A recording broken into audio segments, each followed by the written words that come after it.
Welcome to MojoPlays, and today we are looking at Easter eggs and references to past Zelda titles that can be found in Echoes of Wisdom. Beware, there are some light spoilers ahead. I'm trying to be a bit more empathetic. Benefit of the doubt, you know? But before we begin, we publish new content all week long. So be sure to subscribe and ring the bell to get notified about our latest videos. The Goddess Statue.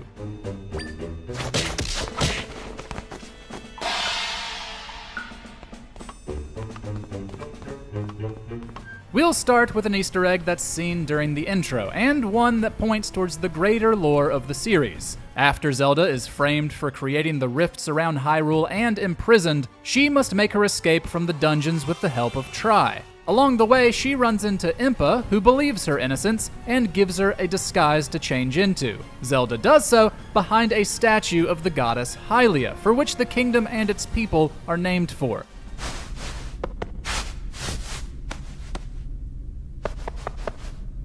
Hylia was first introduced in Skyward Sword and has since played a major role in the overall mythos of Zelda.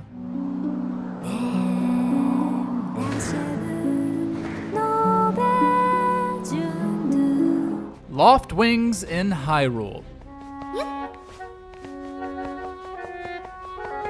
Of course, Hylia isn't the only nod to Skyward Sword found in Hyrule Castle. Along the walls, next to the kingdom's crest, you can find imagery of Loftwings carved into the stone. The royal crest features the Triforce above a bird with its wings spread, and has been used as far back as Ocarina of Time with the Hylian shield. But what exactly this bird wasn't explained until Skyward Sword. The now iconic shield specifically uses a red bird, a reference to Link's Crimson Loftwing in the chronologically first game in the franchise.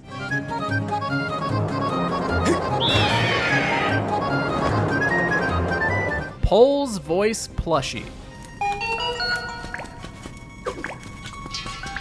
There are a few more Easter eggs to be found in Hyrule's castle town. You may have noticed a few Scottish terriers running around, just as they did in Ocarina of Time. However, a more obscure reference is found inside one of the houses. One citizen has a plushie of a Pols Voice sitting on their shelf. This enemy debuted in the original game, but has since only appeared in a handful of handheld entries, with its last appearance being in Phantom Hourglass. In the first game, the manual stated they hate loud noises, hinting to use the Famicom controller's built-in microphone, which the NES didn't have. Alternate ways of defeating them in future games still called back to this, like playing instruments, or in the case of Phantom Hourglass, blowing into the handheld's mic. A wanted princess. Shown in some of the trailers, there are wanted posters of Zelda found all across Hyrule. After forcing her to become a woman on the run, the Imposter King has them set up, which is why Zelda spends the first part of the game in disguise. They aren't exactly the most flattering pictures, giving her an overly large nose, and this is a callback to A Link to the Past. After Link rescues Zelda from Aghanim's clutches at the start of that game, the villain has wanted posters of him placed in various parts of the kingdom that claim he kidnapped the princess. And just like Zelda's, his humorously give him a huge nose. They just can't get my nose right. The sign echo is actually useful.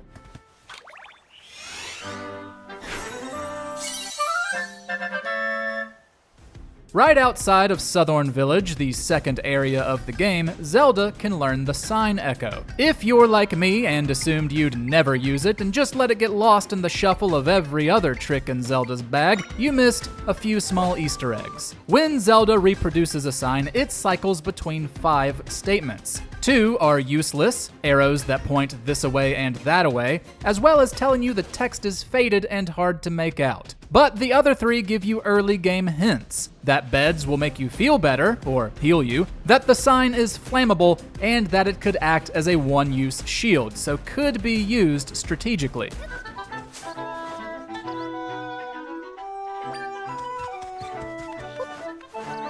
A horse of the same color.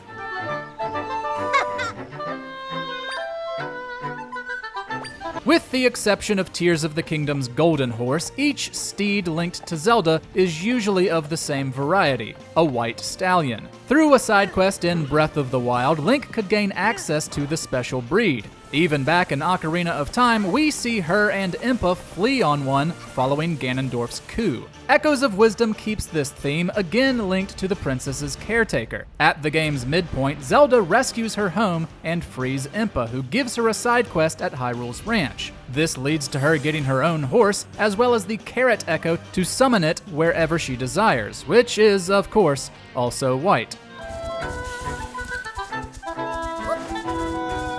The Return of the Guardians.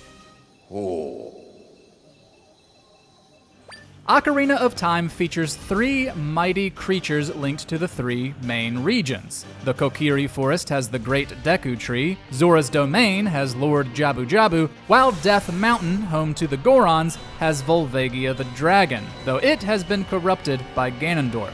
All 3 had descendants that popped up in Wind Waker, and while the Great Deku Tree has been in multiple installments since, the other 2 haven't been as frequent. In fact, Volvagia only appeared in Ocarina of Time. Echoes of Wisdom brings them all back though, keeping the Deku Tree and Lord Jabu Jabu as guardian deities, while making Volvagia a boss once again.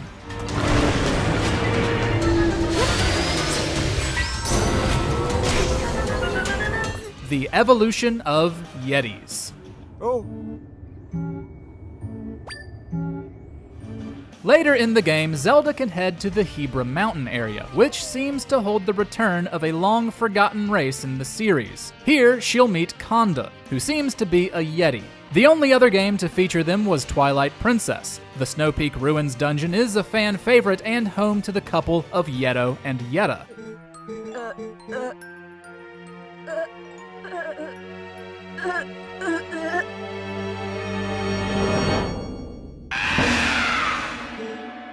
However, some have pointed out the character's antlers, which are reminiscent of the cute and cuddly Anuki race that debuted in Phantom Hourglass. Konda's brother, on the other hand, is a bit more ferocious, resembling a Yook from the same game, who are enemies of the Anuki. Perhaps there's some sort of hidden evolution here.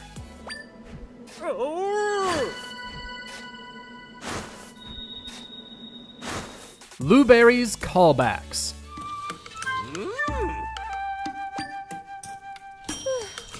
One of the game's new characters is Luberry, Impa's brother. Zelda meets him after completing the first dungeon, and his house holds several great Easter eggs. First, there's his name, a play on the fruit blueberry, just like Paya with papaya and Dorian with durian in Breath of the Wild. Speaking of that game, you can also spot hats worn by the Sheikah race, as well as one of their lanterns. And in his basement, you can see an eye with several arrows sticking out, which hangs above Kakariko Village and hides a Korok seed.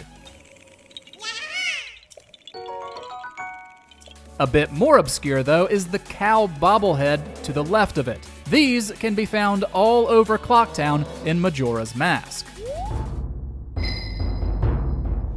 Link's house.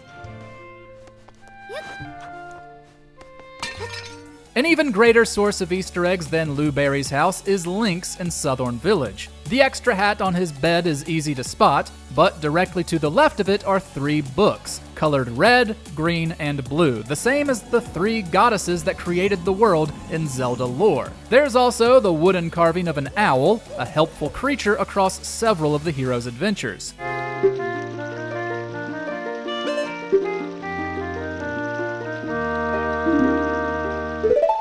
The rolled-up red rug is the exact same as the one in his house in A Link Between Worlds, while the one on the floor can also be found inside his house in Minish Cap. Outside is an axe embedded in a tree stump, just like it is outside his home in Minish Cap.